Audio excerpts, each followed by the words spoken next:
Hello, all, and welcome to another episode of Happy Hour Hoops, the Triple H podcast, whatever you want to call us. Your one stop shop for enjoying a cold beverage and listening to our ice cold basketball takes. Today, Dunny and Jake, as always, for Happy Hour Hoops, and joined by our special guest, reoccurring guest, Stevie. Some guy named Steve is where you can find him on Twitter. Stevie, how you doing today? I'm doing great, guys. It's been a while, so the playoffs are ended, so I'm happy to talk about everything that we haven't discussed in a while. I haven't talked to you guys in over a month, probably. Yeah, it's been a minute since Stevie's been on here. Today we are, just the 2020-2021 season is over. The Milwaukee Bucks are crowned champions. We got everything from finals talk to previews of next year, some of our favorite moments from the season. We're gonna get into it. Jake, let's start with Giannis being crowned champion. The Milwaukee Bucks, Giannis Antetokounmpo, champions at last. Giannis did it. And you know what? We should have seen the way this playoffs was setting up for him. It literally was like a storybook playoff run. Everything, the way that it broke down from avenging their loss last year to the Heat, to just sneaking by everyone's title favorites in the Nets by the big toe of Kevin Durant. Like literally, they got beat lucky. Like Kevin Durant hit the game-winning shot, and it didn't matter. They ended up winning that series. Then playing Atlanta, and the Atlanta series as a whole, not like a historic, memorable series, but we do get the Giannis injury in that series, throwing the whole Bucks playoff run into doubt. We don't. That's the thing, as we were looking back on the season, I was looking back on everything today. The thing that was the craziest to me is that, bro, like Giannis going into game one, we didn't even know if he was going to play. We literally, as our preview for game one, we were like, well, if Giannis plays, like this is what's going to happen if he doesn't. And what does he do this series? Like has a historic performance. I mean, there's nothing more you can say about 50 points in the closeout game. You put like greatest performance of the season, and I was like, nah, it's like one of the greatest performances in NBA history. Yeah, like the most points in a finals closeout game, I'm pretty sure ever. I didn't even see anybody try to put that stat out because I think it was that obvious that he had reached that.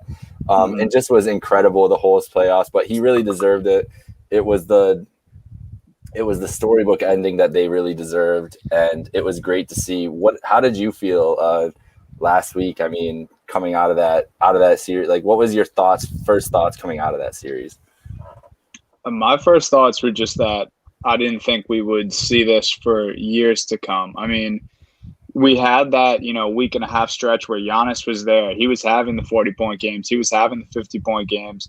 I think until they absolutely sealed the deal, I couldn't imagine it because, just the flop we've seen in the playoffs before from Giannis and the Bucks. And then leading up to these finals and these playoffs and in the middle of these playoffs, everyone's saying, Giannis can't be the number one option on a team. It was, starting to look like that a little bit towards the end of the season.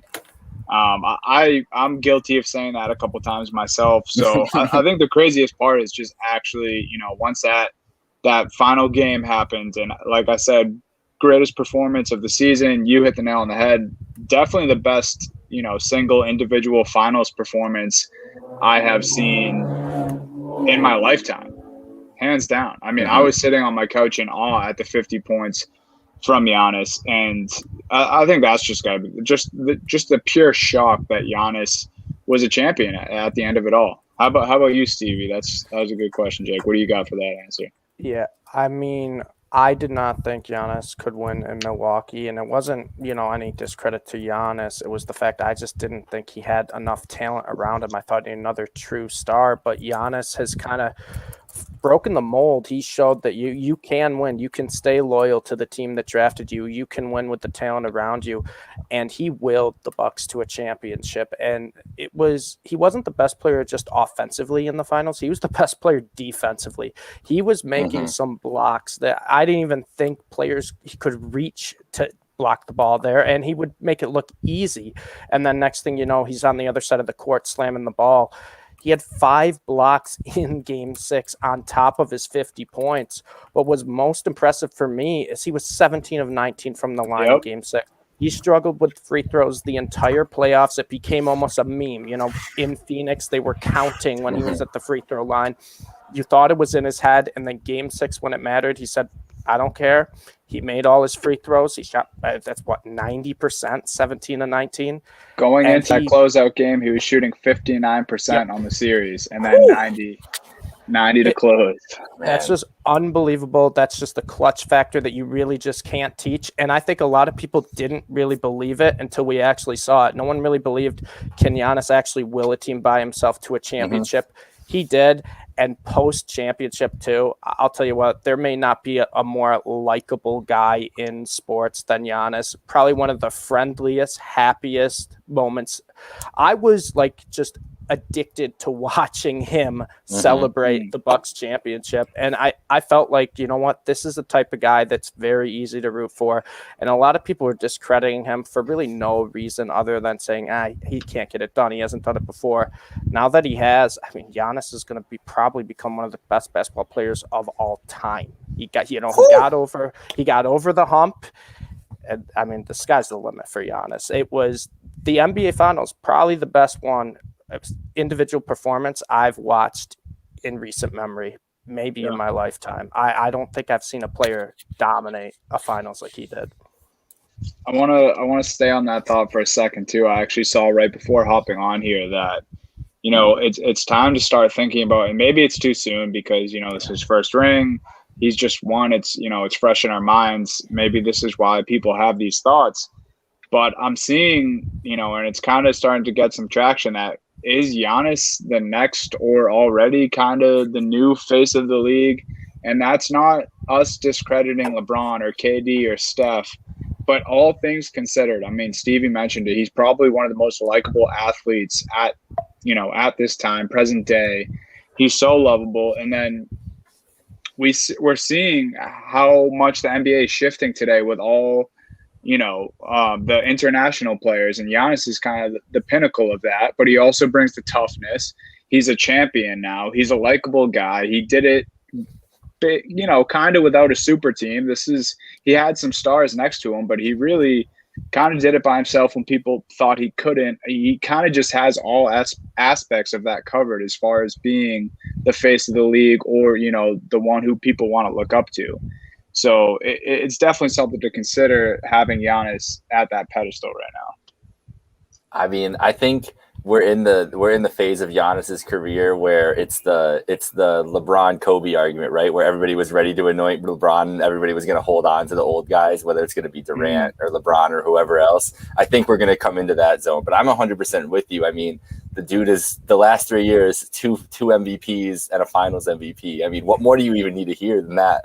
That if you put that resume with anybody else, don't look at it, most people are going to be considering that guy the face of the league. I think that this year could have a big impact on that. It's probably the most wide open it's ever been. But we're going to see, you know, if there's probably, I'm trying to think. There's only LeBron, Durant are the two other obvious cases. And then Stevie, this isn't just pandering to you. I think Luka has a chance to be that other one. But honestly, like, who else is it beyond those guys? I think that's the group of four really that, I mean, Steph too. You can't discount Steph Curry, but those five really are the ones that I would say I would put in my top five off the top of my head and be the guys that are competing for that spot for sure. What about you, Stevie? Yeah, I would say that's the group of five. It's really hard for me, as much as I don't love LeBron, it's hard for me to, you know, discredit him until he's out of the league. I think LeBron's still the face of basketball. I think he's, you know, some people say he's bigger than the game, and to a point that's true. Until LeBron retires, until, you know, he calls it quits, as long as he's in the league, he's probably the face of the NBA. But once LeBron's gone, I mean, I would not be surprised at all if it's Giannis who steps up to it. And for me, I'm a little biased. I could see Luka right there. You know, he still has to get a little more success in the playoffs. He's got to get that championship. Giannis has that now. He has the MVPs, which Luka also doesn't have. He has the Defensive Player of the Year. Like he said, he can play both sides of the court very well at, like, you know, top 1% in the league on both sides. It's hard to say it isn't going to be Giannis once I think LeBron is out of the NBA. Yeah, now all Kevin Durant has to do is make Space Jam 3, and then maybe it'll be KD after That that. sounds like up to Giannis's alley. I feel like Giannis is Space Jam 3, but he kind of already looks like one of the Goon Squad members in real life. He's got the extendo arm. Didn't Durant already have his own basketball movie too? I don't even remember what the name Thunderstruck. was. Thunderstruck, yeah, that's what it was. It was like Disney movie meets NBA, and KD is just the most awkward actor of all time. That's amazing. Yeah, I mean, we have to rag on KD a little bit. Giannis stormed through him and the Nets to get there, so it's only fair that we do this while we're celebrating the Milwaukee Bucks as champs. Anything else you guys have finals talk wise? I just wanted to say it's pretty cool. All the Antetokounmpo brothers who are currently in the NBA are champions now. Yeah. Of course, the two of them. There's another one. There's another brother in the draft this year. Yeah. Oh, I didn't know that. I had no idea. I just saw that today. I had no clue. They're taking over. But the only thing I do want to touch on, besides all the Giannis hype, I think we got to give Drew Holiday some credit. He was so good on defense the entire finals, but was he the best addition in the offseason? That's a question, I think is fair to ask because, that was kind of the main reason Milwaukee, won the finals. Obviously, Giannis carried them, but the difference on defense from Bledsoe to Holiday was monumental. And although, Holiday didn't shoot too well in the finals or in the playoffs in general, he still had a couple giant games that were huge for the Bucks, and he was another big part, I think, why the Bucks won the championship. Is that Game 5, 28 points, 13 assists, something like that? Yeah, that was Drew had an incredible run. And I think you could argue addition, and best addition for them. And the closeout games too, Game 3 through 6, Drew led all players. He was plus 56 plus minus when he was on the floor. Ooh. That's incredible. That's incredible. And just he made Booker and CP's life so miserable. Yes. Just no matter whoever he was on during the game, they were working for everything. Those guys never looked comfortable either. I love that. Anything on the Suns? We had it to mark down here, Dunny. I mean, Dunny. So we can do this quick here because Dunny says right here, I think the Suns will be back. I said, fuck the Suns. I'm done with them. So Stevie, where are you feeling on the Suns? I think it rides on where Chris Paul wants to play next year. If his buddy LeBron recruits him to the Lakers, I don't know if the Suns can get back there with just Booker and Ayton. Yeah. Ayton at times looks like he can be that next big superstar, next big man superstar, but he's so inconsistent. There's some games where he just goes away completely and you forget he's on the Suns team. You're like, oh, Ayton's been on the court for the past 10 minutes. Yeah. Booker is what Booker is. He's a great scorer. I don't think he can win by himself. He's going to need a couple other guys around him, and it all rides on Chris Paul. If Chris Paul wants to come back, the Suns can make another run, but the West is going to be better next year. I don't think it's going to be an easy road as they had this year. And if they lose a few pieces, I don't know. I think this was the year. If the Suns wanted to get that championship, it had to be this year. But I mean, it was kind of same for the Bucks too, right? It felt like two teams where this was the year you have to win. The Bucks were the ones to do it. But if the Suns keep their same team, there's no reason they're not going to be back. They're very well coached. They're very, gritty team, very, balanced team. But I don't know if Chris Paul stays. That's just how I feel about it. Yeah, I think Chris Paul is something we can for sure. Will dive into it, throughout this offseason because it's an interesting situation where he has a big contract, but he also has the player option. Yeah. You mentioned there's already all the rumors about his buddy LeBron recruiting him to LA. But then do the Los Angeles Lakers go out and absorb that contract for a year when it kind of looks like they're trying to bring in other assets right now for Kuzma? It's, it's really interesting.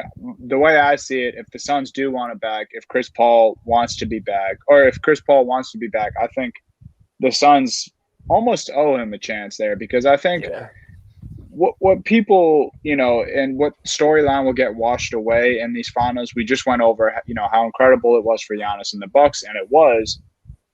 In that closeout game, Chris Paul was pretty excellent.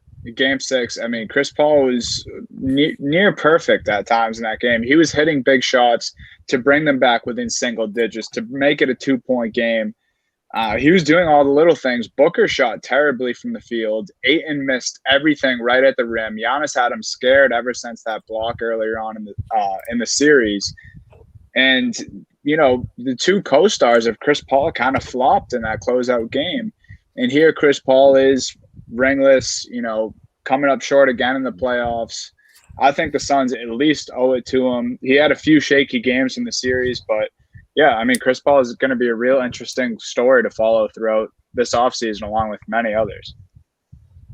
Yeah, so the CP thing is interesting to me because Robert Sarver, the Suns owner in the past, has not wanted to spend a lot of money on this roster. And so is he going to really be inclined with an Ayton, you know, extension that's going to be coming up soon and paying a very old Chris Paul at this point? I mean, let's just be honest. Like, dude's going to be the deal. He's going to be looking for 3 or 4 years from somebody, and that puts him into 37, 38, you know, that range, which we've never seen point guards really, like, what he's doing is unprecedented from the point guard position just because of his age and his size and stature. Like, we've never seen that kind of effectiveness. But I really wonder what this team thinks they are going forward. Do they think that they're a title contender next year, or do they think that they should build with this young core and see what they really have out of these guys? Because you're going to have a Mikal Bridges, Cam Johnson decision at some point, assuming Ayton gets a max. Those two guys are going to go and be able to get money from anywhere in the league. Yeah. So there's a lot of interesting ways to move with this team, and whether they like to admit it or not, Suns fans, the Booker clock has been ticking since he signed that contract. We know how much he wants. He's already basically told us that he wants to play with Cat, his boy, D'Angelo Russell too. I mean, that is always going to be should be in the back of everybody's head when it comes to Devin Booker, because as sweet as things are right now, they didn't get through, and he's just going to be looking for ways to get back there, whether it's in Phoenix or somewhere else. I mean, we'll see what happens. I'm not trying to push Devin Booker out the door of Phoenix, but it's just, I think, the reality of the situation. But yeah, so we'll see what happens with the Suns going forward. All right, let's get into it. We're going to our year in review, though. That's enough of the finals. We're just going to go here. This is going to be a fun little part for us, and go through our favorite parts of the year, man. I mean, it was a fun, crazy, chaotic, the strangest NBA season we've all ever probably watched and witnessed. But there was still some great basketball that happened. So, Dunny, I'm going to let you kick it off here. Give me some of your favorite moments, and we'll go through there and discuss. Yeah, so right off the bat, no bias at all here. Jason Tatum, 60 points. He had a 60-point bomb. I think they were down 32, I believe, if I remember correctly, in this game against the San Antonio Spurs. Yep. Jason Tatum did just about everything. Career high, of course. Overtime game. I was actually in a bar across the street from the Garden this night in Boston, and the place was just nutty. I was probably the loudest one in there, but that's besides the point. It was just fantastic. I mean, Tatum is one of my favorite players. You guys mentioned face of the league. I don't think he's there yet, but he's definitely up and coming.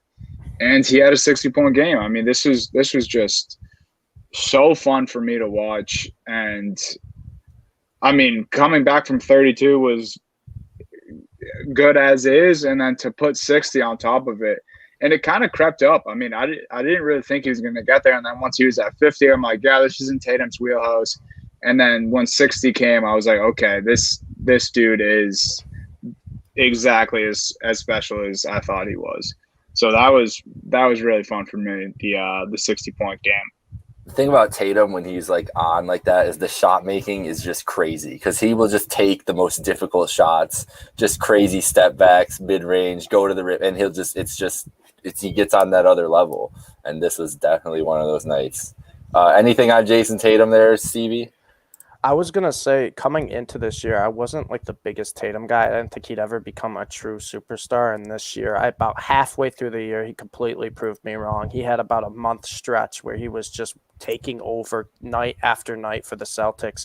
And to your point, Donnie, I don't think it's bias. I think Tatum really does have a chance to make a leap, but to maybe not a face of the NBA, but right behind those guys. Yeah. For sure. Dunny, keep it rolling here. What else? Any other performances? Anything else that you were loving about the NBA season this year? Yeah, another big performance from another one of my favorite players, Mr. Kevin Durant. I hate that I'm drawing a blank on this. What game it was in the Bucks series? Game 5. Game 5. Okay, Kevin Durant, 49 points, 13 rebounds, 10 assists. Played the entire 48 minutes. His quote at the end of the game was just as good as his play. He said that he mentioned to Coach Steve Nash, if you want to take me out, you take me out for a couple minutes, but otherwise I'm good. That was paraphrasing a bit, but just showing the incredible play from Kevin Durant, the incredible heart, dedication to the game. I mean, the 49 points looked effortless. We tweeted it out off the Happy Hour Hoops account. It looked like he was back at Rucker Park. I mean, KD, this was – we talk about the Giannis. That was easily the best finals performance I've ever seen. This is up there for performances of the season, though. And I'm saying that after I just talked about Tatum's 60-point bomb. I think I enjoyed that one the most just because, Celtics – it was a great comeback to watch. I was in awe, jaw dropped, mouth open on my couch late at night, had to be up early for work, didn't care. KD was, it was beautiful. It was just beautiful. Stevie, do you remember who you bet on for this game? I was on the Nets for most part of the series, so I'd assume I was on the Nets here. Can't remember what the actual spread was for this, but I remember watching this game, and I was very happy, which means I'm a KD fan anyway. But I'm sure I bet on the Nets if I was really, really happy for it. I was gonna say, if you were a Bucks bettor during this one, it was you were kicking yourself over and over and over and over again. It was because you never want to be on the wrong side of those historic performances against those great players. Speaking of that, Dunny, you had another one here, and it was one of my favorite performances of the year. Steph Curry, 62 against the Portland Trailblazers. Dunny, there's no way you were awake for this game, but what do you remember waking up the next morning and seeing this? No way I was awake. I think I watched maybe the first quarter of this game. But this, I went back to it just because it was the career high for Steph with the 62, but it just, we talk about Giannis, we talk about KD in the playoffs, even Tatum putting on that big performance against the Spurs. That was towards the end of the season. I think it's just important for us to go back. This is a full season recap. Steph was cooking all season long. I mean, he had unbelievable performances at the start of the season. Of course, this Warriors team wasn't really, set out for the playoffs.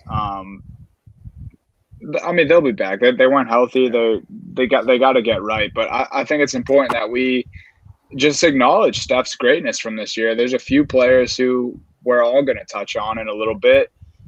But, I mean, Steph, we're witnessing probably, in my opinion, he already is the greatest point guard of all time. Of course, there's the Magic Johnson debate. Best shooter of all time, undoubtedly. I mean, this guy can let it fly from anywhere. And he was doing it with defensive schemes that he had to adjust to that he had never seen before. I mean, he's used to playing with the Splash Brothers. He's used to playing with unbelievable talent around him. But this year they were throwing 4 guys at the ball as soon as he crossed half court, and he adjusted and he had these monster games, much like the 62-point game against Portland. They won by 15 that game, if I'm not mistaken. And it was, one for the books for Mr. Curry. He does it night in, night out. But, it's just important for us to look back on Steph's season. Yeah, I mean, I love Curry, and when there's a player who's on or just on fire, there's no one more entertaining to watch in the NBA, in my opinion, than Steph Curry. When he gets in a run where it feels like he can just kick the ball and it'll go in the hoop, it's must-watch television every time, and he had a stretch where he was scoring, 35, 38, 40 a night every single night, and this game was kind of just the icing on top of the cake where, everyone who talks about Damian Lillard, Damian Lillard, he's a better point guard than Curry. All the people want to have that opinion. Stop it. Stop it. Steph Curry is the best point guard in the world. He's the best shooter in the world. And when he's on, there's no one who's more fun to watch. Steph Curry, I love watching him. Triple coverage, he'll just chuck it in the hoop. Somehow it goes in. I don't know, but he does it year after year after year. Yeah, hell yeah, man. I'm really, really, really excited to see what we have to offer from this Warriors team this year. Clay back and whatever else, whatever maneuvers they're going to make Thursday night too, and whatever. It's going to be a fun squad to see. Because Steph is going to be immortal. Like, Steph's going to be in the league until he's 42, just still leading the league in threes. I truly believe that. Another young point guard, I guess Steph's not as Curry as a young point guard at this point, but another point guard loves the three ball and was electric and kind of with his coming out performance this year. Trae Young, Dunny. I mean, we doubted the Hawks the whole way through, I feel like, and he just showed up really this playoffs. What did you feel about seeing Trae Young kind of, grow up before our eyes in this series? This playoffs in these series wins against New York and against Philly.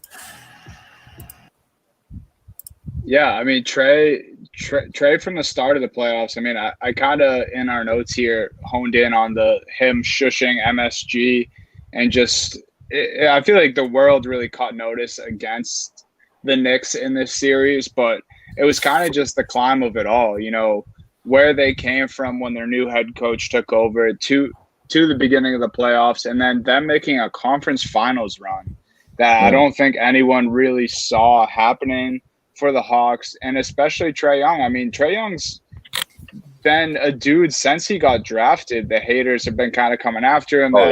He's too small. He can't do this at the NBA level. All he can do is score and shoot from outside. This is a dude who is averaging nearly 10 assists throughout the entire playoff stretch, and he made it to the conference finals. And he gave the Milwaukee Bucks a fight while he was injured. I mean, I think it's just, at least, no giving Trae Young his flowers yet. He's still a young player, but let's start giving this dude some respect, no matter how bad his hair is. I'll never respect his hair. Sorry. That's one thing. That's fine, but you got to respect his name. Yeah. Stevie, how did you feel? Did Trae? See, I don't know if I feel like I don't know your original Trae Young opinion. I was never a Trae Young fan. I really didn't like him in college either. I knew he was good, don't get me wrong, but there's something about him I didn't really like. And then, the more I watched him this year, he just loves the underdog villain type of role, and he thrives in it. And I really don't think there's anyone in the NBA, maybe a few guys, who really like that role, like being the guy that everyone's booing, like being the guy that everyone's doubting, and just proving them wrong night in, night out. And that's basically what Trae Young did to me this season. I didn't think the Hawks were going to really do anything with him. I didn't really give him enough credit. Trae Young, he's a very, very good basketball player. He can shoot, and he's a very underrated passer. I think that's the biggest thing we saw this year. His passing is elite. Yeah, he is. I think one of the things that people, I guess, haven't given enough credit to Trae for is the basketball IQ part of it, because he's just such a savvy player already. The same things that we give, a lot of these guys credits for, he has been able to do this season. So yeah, Trae was out incredible at conference finals run. I don't know how soon they're going to be back in that position. They've got a big summer this year. John Collins, obviously, is going to need some money. Who knows? I mean, I've long talked about the Hawks. They should be involved in the Bradley Beal deals. That would be a terrible defensive backcourt, but it would make a lot of sense offensively. But something like this is a team that's definitely ready to bring in another star and have something else going. So it's going to be interesting to see. So we're moving into my list here now. Dunny, we'll get Dunny back here in a second. And the first thing that I really wanted to note was the beginning of the season was so chaotic because James Harden kind of blew his way out of Houston, if you guys didn't know. Ended up on the Brooklyn Nets, but just everything about the James Harden experience, the press conferences when we first found out about the trade, all the videos of him, in the Atlanta strip clubs and the Vegas strip clubs, We saw him with Lil Baby. The bromance finally started there, and we were seeing them at the clubs together. And then they asked him, like, "Oh, what were you doing there?" He's like, "Oh, I was training." It's like, yeah, bro. Like, we all know whatever. It was just so fun. He showed up fat. Like, everybody's making fun of him, like, saying he's eating all these burgers. Looks like Kimbo Slice and shit. And then he came. What did he do when he was on the Nets? Balled the fuck out. Yep. And if he was healthy the whole year, maybe would have been the MVP of the league. Like, that's how good he played. It was a fucking incredible season for James Harden. It was just so crazy. I still remember like the two photos side by side of one when he was like warming up where it looked like he gained 30 pounds. And then as soon as he got traded to the Nets, first game in warm ups, he's wearing like this like black warm up. And it looks like he's the James Harden from 2-3 years ago that he just lost it. Like he was wearing a fat suit just to get out of there. I thought it was hilarious. But yeah, he was unbelievable for the Nets. I wish that team would have stayed healthy because I would have loved to see what they could have done. But when Harden was on the court, it was his team. He was the alpha in that room, and he was unbelievable. Dunny, how was your James Harden experience this year? Up or down? Thumbs up, thumbs down. Man. Thumbs down because they eliminated the Celtics. But, I mean, what he was able to do individually and as a player, I got to respect it. I mean, I think especially because I think going into him joining Brooklyn, it was almost seen as is he the third star to KD and Kyrie Irving? But then it was kind of clear that he made everything go once he was there. Mm-hmm. Early on in him being there, Kyrie gave him the keys to the offense there. He said James was the point guard. And then he just had these games where he casually would put up 30, 35 points and 10 assists to go along with it. So, I mean, Harden just, kind of doing what Harden does just seems to amaze us at the offensive end of the court. Just keeps being arguably 1, 2, 3 best scorers of all time. And, kind of like Stevie said, it was a shame that got injured for normal basketball fans. I didn't really want to see them win the championship, but this is a team who I have no doubt in my mind they'll be back. I mean, they just have all the talent in the world. Facts, yeah, they're going to be back. They're going to be a force to be reckoned with a healthy Harden. Whatever happens with Kyrie Irving, I'm assuming he's going to be back there, but wouldn't be surprised to see them shake things up either if they really wanted to do that. But it's going to be a fun year in Brooklyn. They're going to be electric again. So moving on from James Harden, this isn't one of my favorite moments, but one of the craziest moments we got to see this year. Let me know how you guys, if you remember that. Oh wait, I'm picking the wrong thing. Hold on. Let me know if you guys remember this little exchange.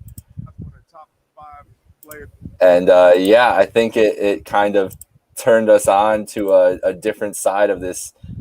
It really was kind of the story of this Jazz team for the entire year, right? Like, we would talk about it every single week. Like, are these Jazz for real?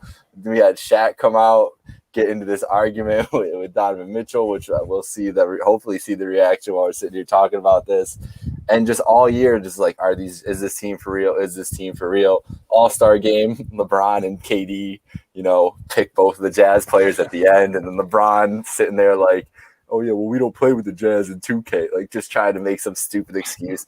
It was the story of the whole year with the Jazz, and they ended up flaming out. Mitchell was hurt. It was a weird way for the season to end, but Dunny, where do you land on the Utah Jazz, I guess, going into next year? And just how did you feel about this up and down year that they kind of had?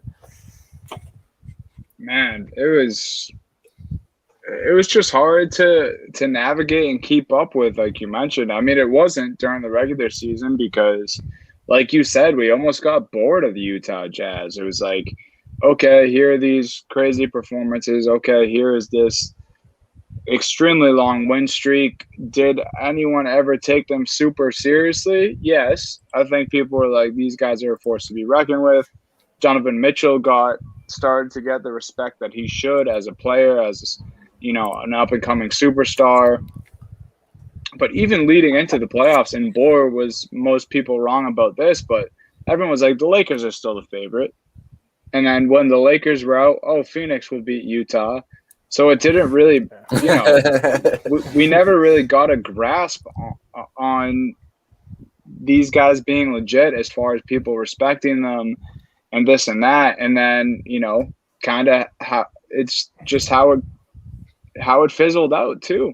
It was just too little of, I don't know, top tier talent, I guess. Gobert just kind of flopped in the playoffs. People figured out how to expose the Eiffel Tower, and Mitchell just wasn't enough to do it himself. So I think it's back to the drawing board for Utah. Maybe they make a move this season, or maybe they try to run it back. Either way, I don't think we're going to see different results next year unless they make a drastic change. Gobert looked damn good against Team USA, that's for sure. Keep going, Stevie. Sorry. Seriously. No, that's true. Team USA is just a head case right now. Yeah. But the Jazz, they were fun in the regular season this year. It was fun watching them make 23s a game for a while. I mean, they were shooting the lights out, it seemed like. But I think everyone kind of knew this team just wasn't built for the playoffs, right? When it gets to the playoffs, it's all about star power. And we said, we don't know if Donovan Mitchell is that true superstar that can carry a team on his back.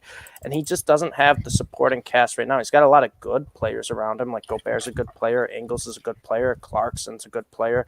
Conley was great. His injury kind of hurt them. But at the end of the day, this Jazz team, there's just too many better teams in the West, and this past year probably would have been their best chance, and we still doubted them. So what's that say coming into next year? It sounds like, this is probably going to be a lower seed in the playoffs that no one's really going to care about unless they make a big splash or make a big move. Facts. Yeah, no one's gonna give them credit. No, even if they're the 1 seed again, we're gonna be the same way. That's the way that honestly we wanted to be this year, but we couldn't because they were playing so well, and then they proved us all right. Yeah. So we also had outside of playoff, the next couple outside of really playoff and exceptional teams from this year. This year we really just got to enjoy the rookie class. James Wiseman was hurt, but LaMelo Ball and Anthony Edwards did not disappoint. Stevie, I'm going to give the floor to you here because I know that you love both these guys. Just how did you feel about LaMelo and Anthony Edwards' rookie season? Well, first off, I'm going to say hand up. I was wrong on LaMelo coming into the season. He was a guy I didn't really think it was going to take a while maybe for him to get adjusted, become a star. And I remember about probably 3 weeks into the season, I'm like, oh, shit, like this guy, he's going to be, one of the next big stars. And I remember probably 2 months into the season, I sent out a tweet where I said, LaMelo Ball, I'd rather build my franchise around him than Zion Williamson. And I'm not backpedaling on that. LaMelo is a do-it-all point guard who can score, who can, pass, who can rebound. I love LaMelo. I was completely wrong on him coming into the season. Did a complete 180. And Anthony Edwards, a lot of his success came later on in the season. So I think a lot of people kind of maybe slept on him a little bit, but he had a very good finish to the season. Yeah. And I'm not sure what's going to happen with the Timberwolves, how they're going to build that team. But Anthony Edwards, he was dominant in college, and he showed that it was no fluke. I thought maybe it'd take him a year or two because he was so young, because he hasn't, played with elite talent around him. And the second half of the season, no one really talked about how good he actually was. He made some posterizing dunks. He was scoring, once he got his minutes up, he was scoring a lot of points each game. Edwards and Ball, they're both going to be problems going forward in this league. Yeah, it was a joy to watch. I'm sure Warriors fans hated watching both of them, just wondering what could have been with that pick and their guy on the bench. But Anthony Edwards also going to be the best interview in the league for the next 10 years. That dude's incredible. It's just, he's hilarious. Like I don't think he knows any better, but he's hilarious. So they were a joy to watch this year. Donnie, any comments on LaMelo or Anthony Edwards?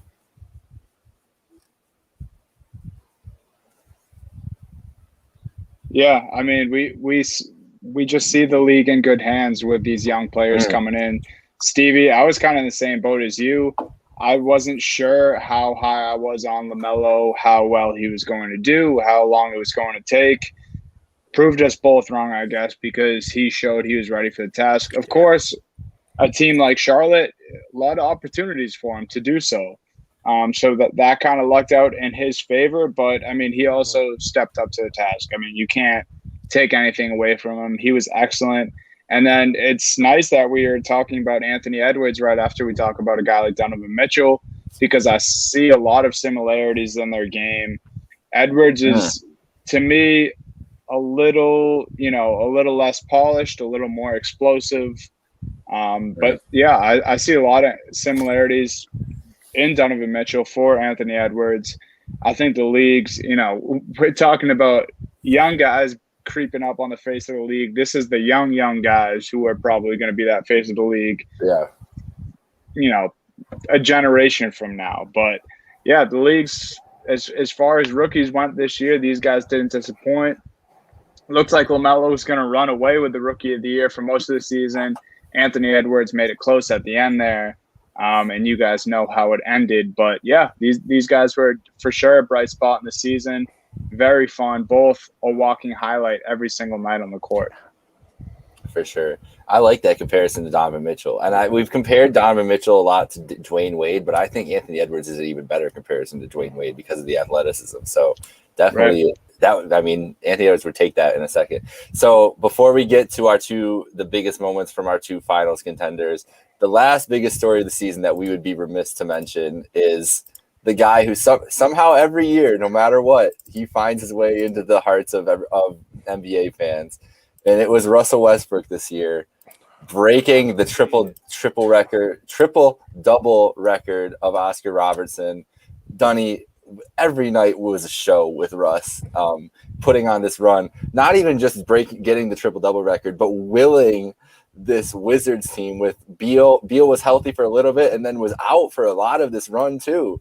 And Russ just kept them on their back, got them to the play-in, got them into a playoff spot. Just talk a little bit about how amazing it was to watch Russell Westbrook this year. So Russ, this is, dating back 4 or 5 years now, but he's always been the dude saying, why not?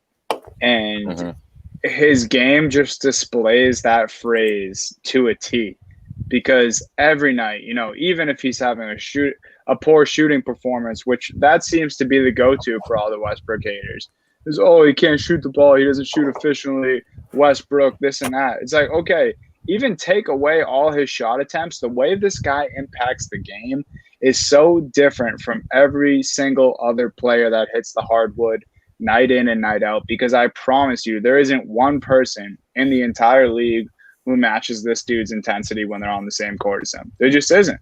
There's some that are more talented. There's some that are better shooters, more efficient, but no one matches this dude's intensity. I don't know if we've ever seen someone with this dude's intensity before. And then to have the stats to go along with it. I mean, your favorite player isn't going out and getting 15 rebounds and 17 assists in the same game. He just isn't. And Westbrook does that literally on a nightly basis. Doesn't matter who the opponent is. Doesn't matter if he's going up against an old foe, an old friend. He's just there to do it. And he'll tell you that. He'll tell you exactly what I'm saying, but he'll put it in better words than I can do right now. And that was an example of that. But seriously, I mean, Westbrook, the three of us, we all respect him. We all think he deserves the credit. We just got to get the rest of the NBA fans on board, because one day he won't be in the league anymore, and you guys are going to miss this. I mean, you said it perfectly, Donnie. I couldn't have said it any better myself. There's no player in the NBA who gets more unnecessary criticism than Russell Westbrook, and he doesn't deserve it, because every night he's giving 150%. There's no one who plays as high of intensity basketball as he does on a nightly basis. It doesn't matter if they're down 30. It doesn't matter if they're up 40. If Westbrook's on the court, he's giving it all he's got. And he willed the Wizards to the playoffs. I mean, 24 triple-doubles in his last 29 games. That is absurd. And it wasn't, like a 10-point, 11 rebound, 12 assist triple-double. He was scoring 25 points with 15 assists, 17 rebounds. He was putting up numbers that didn't even make sense. He was an autoplay if you ever did any type of DFS basketball. You just played him for the entire month. Because he was winning you money on a consistently basis. I love Russell Westbrook. I've always been a fan of him. I've always been a fan of his game, just the way he plays. And yeah, the haters on him, it just has to stop. I can't stand it, but they're gonna keep hating, and Westbrook's gonna keep producing. It's just how it's gonna be until he's out of the league. Big facts. The man deserves his respect. Yes. He really does. And, you were talking about CP going to join LeBron. I really want Russell Westbrook and LeBron James. It doesn't make any sense basketball-wise with those two, but it would be so much fun to see. That's my hope. Let him go back to LA. Let him cook there with Bron. It would be fun. All right, so let's go ahead. No, go ahead. I'll tell you what. If Westbrook does play with LeBron, that'll be the only time I root for LeBron to win a finals. I want Westbrook to get one. I think they have a damn good shot at it if that happens. I would think so too. It would be helpful. All right, so let's get into the two finals teams. We talked about them at length at the beginning, but there were two big moments that we have to touch on here in this year in review before we wrap up. So first one, we'll start with the Western Conference champions. Unfortunately, lost in the NBA Finals, but they will always have this guy, our favorite guy, Suns in 4. Just I don't even know what we have to say. I just want the video will be here for us to comment on right here. It was really like a cultural moment for us in general, and started a chant that will probably live for the rest of time, right, Dunny? I mean, look at this fight. Oh my God. He just gets his ass too here. Suns and 4 guys not waste any time. I think I watched this like on a Sunday morning. I believe that was a Saturday night game, or it might have. Yeah, I don't know. This was incredible. What a wild ride for. You can say everyone else, all basketball fans, all Suns fans, but that dude literally, you talk about 15 minutes of fame. That guy was on top of the world for a little bit.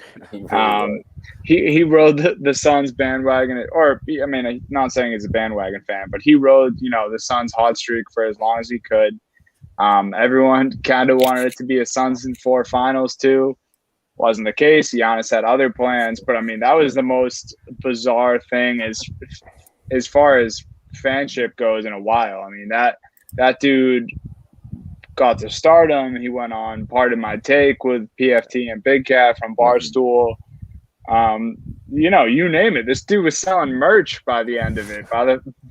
By like halfway through the finals, this guy was selling Steve Nash jerseys with his signature on them. Like out of left field, this dude, I don't know, he did it all. He beat up a few Nuggets fans, and then the world was at his fingertips. So that was definitely a crazy part of the season, and I think one that most people will probably not forget. Yeah, I mean, he turned into a walking meme, right? From that one little scuffle the Suns and 4 put up. And what I loved most about it was not only, the Suns and 4, the meme he created, but just the NBA Twitter reaction. When stuff like this happens, NBA Twitter just becomes the best for the next couple days. And just the reactions to it, all the memes people created on their own, it was just comedy. And Suns and 4 just became, everyone knew what you were talking about. When you said Suns and 4, first thing you thought of. Yep. It was incredible. I think that one of the underrated things, because it was on the road when this happened, right? That was on the road. There's no other arena that you can, like, what is wrong with Denver fans that you can get away with this? Like, I was thinking if I was a Cavs fan in Boston and I was trying to fight, like, there would be 100 Boston fans on my ass in 2 seconds. These Nuggets fans just sat there, they didn't do shit. They're like, it's the Nuggets. Like, we can't get that mad. This guy's way more hyped up though. Sorry, Meerkat, for the Nuggets slander, but I know that the Nuggets are not. They are very much the 4th place team in the Denver area, and I'm just wondering, that's how you get away with something like that. If you're in, Boston, LA, New York, Chicago, any of these places, it ain't going down like that. So Suns and 4 man got a little break, but let's wrap up here with how we started. Come full circle. National treasure in Greece, in Nigeria, and in the United States. Giannis Antetokounmpo celebrating his world championship the only way you know how, going to Chick-fil-A. Just, he wanted the 50 piece. I mean, what more can you, like, is there a better way to celebrate a title than this, Dunny? Because I really can't think of another way. No, I didn't think it could get any better. You watch the post-game ceremonies, you watch the interviews, then the next day he comes in hot, and I could eat Chick-fil-A every day of the week. I get so upset every Sunday when I'm, just feeling drowsy and want a nice pick me up, and I remember that Chick-fil-A is cold. I mean closed. Giannis this is the most relatable thing I think he did all season and all off season. He was a champion. He was like, as soon as he processed it all and was like, what do I do next? This dude went and got 50 chicken minis, and he did it the right way. He had everyone storming him. He's just a man of the people. Chick-fil-A, championship, whatever. Giannis is a man of the people, and it was incredible. How can you not love this man? Yeah. I think I touched on it earlier, but there's really no star like to his level that's so likable as Giannis is. He feels like a little kid, in his little Instagram lives or his mini videos. And it was funny too when he rolled up to the drive-thru at Chick-fil-A. He specified not 49, not 51. I want a 50 piece. Was that a shot at LeBron? Was that it? I thought it sounded like the cadence of the not 5, not like that's what I was wondering. I was like, is he just taking? He's taking a lot of shots, so. Yeah, I don't know what it was, but I thought it was hilarious. And it was the exact kind of way I hoped Giannis would celebrate a championship. Giannis isn't like your typical, superstar. He seems like a family man, just a good guy, just a happy guy. He's always been that type of star and he's admitted too. I'm kind of like, by myself. I've kind of been, that type of player that not a lot of people liked, which I don't understand, but he's said that. And Giannis, he loves the fans. The fans love him. He rolled down his window, had him touch the trophy. He went to Chick-fil-A with both trophies, which was awesome. And I got to try a half Sprite, half lemonade now next time I go to Chick-fil-A. I haven't had one yet. I don't know if it's good, but if Giannis is endorsing it, I might as well try it. Yeah, he said no ice though, so you better not. No ice. Yeah.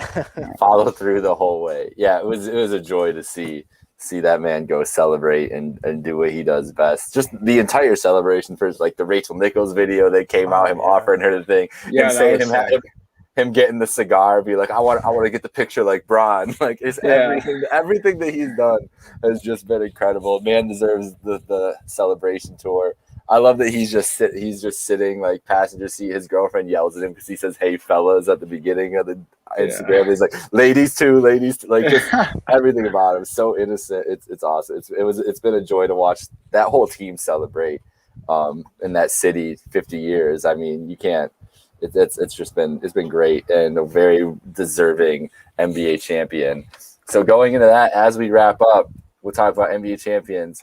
Before free agency, before the draft, before anything, all three of us are giving our official predictions as of right now for next year's NBA Finals. We'll come back around and update these for sure.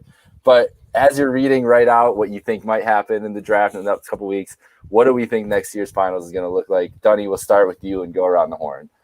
Oof. Good thing we're starting with me because, fans might find this a little unrealistic. But whatever, this is our season wrap up. We're looking ahead. It's a long ways away, so I can dream. I'm going Warriors Celtics for the finals next year. I think the Splash Bros are going to be back. I also think, they have a guy in James Wiseman who's kind of been in trade talks before.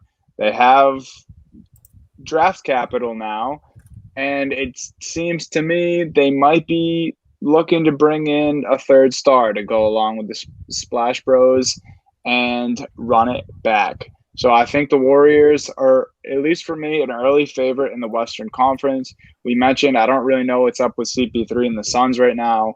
I just see Steph, kind of doing what he did last season and getting his guy back in Clay, and then the rest is up to the organization, but I think they'll make some moves. And then Boston, hey, they got eliminated early this year, but we're doing a season wrap up. Long ways to look ahead. I can dream. I think Celtics, new coach, Brad's a GM now. The Jays are motivated and one step better. There's more moves to come for them this offseason for sure. Al Horford's back in town. And Giannis got his this year, so he's going to take he's going to let the Boston boys roll through for their own. I'm going Warriors Celtics next year. Is that a Bradley Beal and Jason Tatum Warriors Celtics team, or is it a Jaylen Brown and Jason Tatum Celtics team? Hey, it could be either one, but it could also be Jaylen Brown, Jason Tatum, and Bradley Beal. Oh, we'll see about that. Stevie, what is your NBA Finals pick for next year? So out of the East, I'm just going to take the Bucks again. I don't want to take away from what they've done. And you kind of stole my East pick, Jake, so I'm going to let you have that. I'll go with the Bucks out of the East, but out of the West, I have to go with my guy, Luka Doncic. I've seen back-to-back years he's improved. He was dominant in the playoffs. He was basically the only one who wanted to play for the Mavericks besides Hardaway this past year against the Clippers, and he almost stole the series. And you know what? Might be a guy in the Clippers who may not be happy in LA. Maybe he wants to play with the foreigner he's seen. If we got Luka and Kawhi, that would be my dream scenario for teammates just to watch together. I'd be in heaven watching that. But I'm not going to come out here and say it's not going to be Luka willing the Mavericks. I think he could do it by himself, but Porzingis was doing nothing to help him. I think they're going to bring in someone else to help Luka, and I would love to see the battle of the friendly foreigners between Giannis and Luka going for, Luka's first against Giannis for back-to-back. I would absolutely love that. I'd root for Luka in that situation, but the Mavs do need to get, I'd say, a couple more pieces if they really want to make a serious run. I'm hoping they do so. So give me the Mavs versus the Bucks. I was gonna say you're hoping for Kawhi Leonard. You might end up with Colin Sexton there. So it's there's a wide range of possibilities for this Mavs team. But so for my finals here, yes, I stole your East team, but I'm going to steal one of you. I was deciding between both of your West teams actually, each of yours. I'm settling on agreeing with you about Luka Doncic and the Mavericks.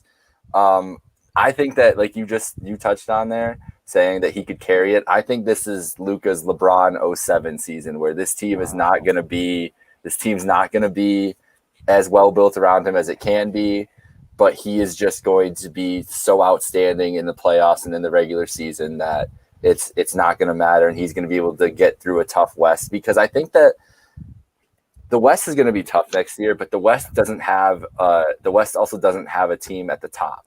Like, it's just going to be solid all the way through. It's going to be wide open. Like the Lakers, this is going to sound like a surprise. This is how much I've talked about the Lakers, but I'm not very high on the Lakers, no matter what they kind of pull off going into next year. Not as high as where I think that they should be title favorites like they were all this year until everything kind of fell down. The Clippers, obviously, whether they have Kawhi or not, he's going to be hurt, so that's going to be an impending issue for them.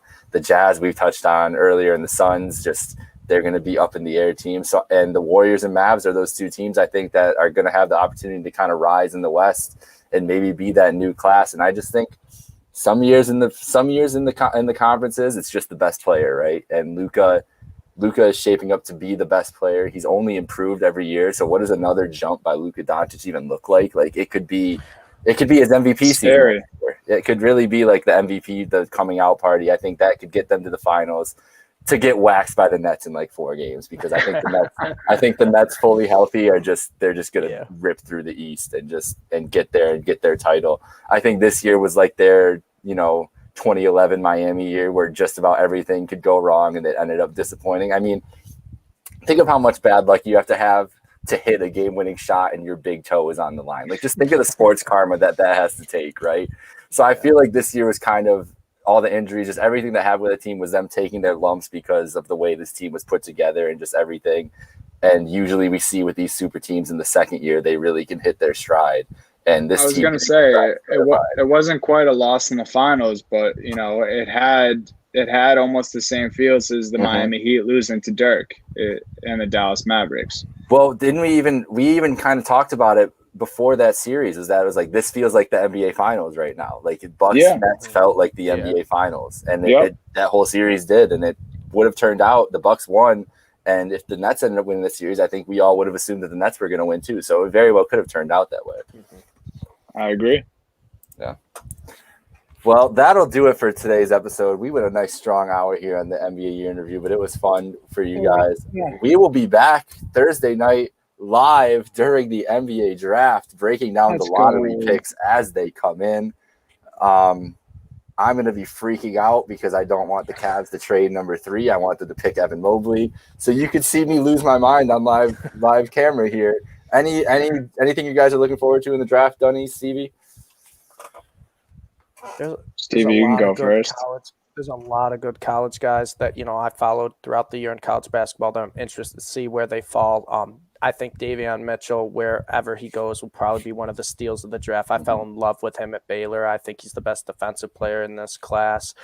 And then I'm also curious, too, just to see how the top guys, end up. I don't really know too much about the guys overseas, but it'll be interesting to see which teams take a chance on them. I love Jalen Suggs from Gonzaga. Personally, yeah. I would take him number 1, but I think Cade's probably going to be the clear-cut pick for number 1. Wow. I love that. The Jalen Suggs number 1 there. I feel like that hasn't really been talked about enough, in my opinion. Everywhere you go, everywhere you look. Locked in. Yep. Yeah. And that's actually what I was going to talk about, but it's interesting because I feel like Cade has been tossed around as that number 1. I'm kind of a Suggs guy where I could see him going anywhere 1 through 4. And it's interesting because I do see him a lot of the times at 4, which would be to Toronto. So now we kind of already have this thing where we're seeing Lowry in a lot of trade rumors. Is Lowry on his way out? Is Van Fleet on his way out? Would a Lowry, Van Fleet, Suggs lineup even work? So I don't know. I think Jalen Suggs is a guy who I have locked in, mostly because one of my favorite players in this draft. And then also, like you said, I think he could go sooner. And if he goes to Toronto, that may have some drama to go along with it. Oh, yeah. Yeah, it's going to be really interesting. I'm really interested to see what teams at the top of the draft do, because we've heard even the Rockets wanting to trade up to number 1, right? Like trying to entice Detroit to get them because they want Cade. It feels like the Rockets are going to end up with Jalen Green. Jalen Green is a prospect that I'm terrified of, and like very much hoping selfishly that he doesn't fall to the Cavs and that they're tempted to pick him. He's a guy that you mentioned. I'm mentioning this because of your mention of Suggs, which I don't understand how Suggs has fallen behind Jalen Green so much in this, because these executives have fallen in love with the scoring potential and everything, I'm sure. But he's a very limited 2 he's a scorer. But he's not great defensively. He's not a great playmaker on the ball. I'm very interested to see what team ends up with him, if it's going to be Houston like we thought, or if Houston decides to go with Mobley. I don't think the Cavs would pick him, and I think that's where the draft number 3, the draft really gets interesting, because no one has any idea what the Cavaliers want to do. Because even Mobley is a weird fit with Jared Allen and Okoro, and Mobley can theoretically do everything, but in practice we need to see it work out with that weird roster. So number 3 on is going to be interesting. Go ahead, Steve. I know you don't want to hear this, but I would love to see some trades early on in this draft. I love the chaos. I would love to see the Cavs trade the number 3 pick and just see what would happen there. I'm a big fan of the chaos, and I just don't like, when drafts go kind of chalk, how everyone's mock draft goes. I love when a team trades up that we don't even expect to trade up, and then the whole draft, scheme is just changed. Yeah. All the picks are just kind of not randomized at that point, but it's just not expected. Teams are taking guys you wouldn't expect, and that's my favorite part about the NBA draft, because it only takes 1 or 2 trades. It's a 2-round draft. It only takes 1 or 2 trades for it just to get wild.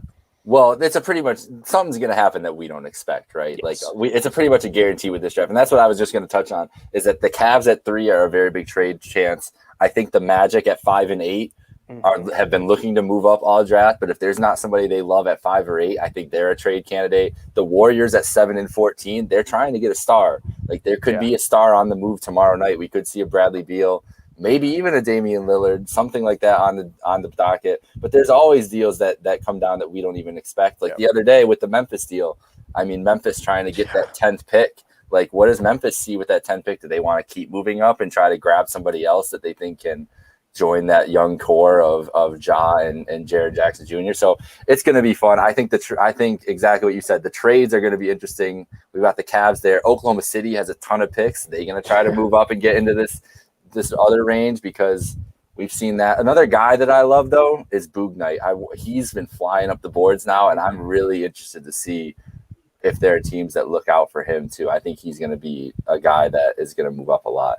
It's going to be fun. So we'll be back here Thursday night, 8 o'clock, right? Pretty sure the start time of the draft is 8 p.m. Eastern. We'll go through the lottery picks, talk through the chaos, see if anything crazy happens. It'll be fun. So don't forget to follow us at Happy Hour Hoops 1. Follow us at Trainwreck Sports. Give us 5 stars on all our platforms, all those things, Apple, Spotify, wherever you can give us ratings. Yelp if you want. I don't know, whatever you're feeling like. Facebook, sure. And follow us at Donovan Hold 97, at some guy named Steve, Richie Stevenson. Yep. And for myself, Jake Micah, it's been a pleasure. NBA season this year is done, and we are looking forward to next season with the NBA draft. Stay hydrated. Thank you all for joining, and have a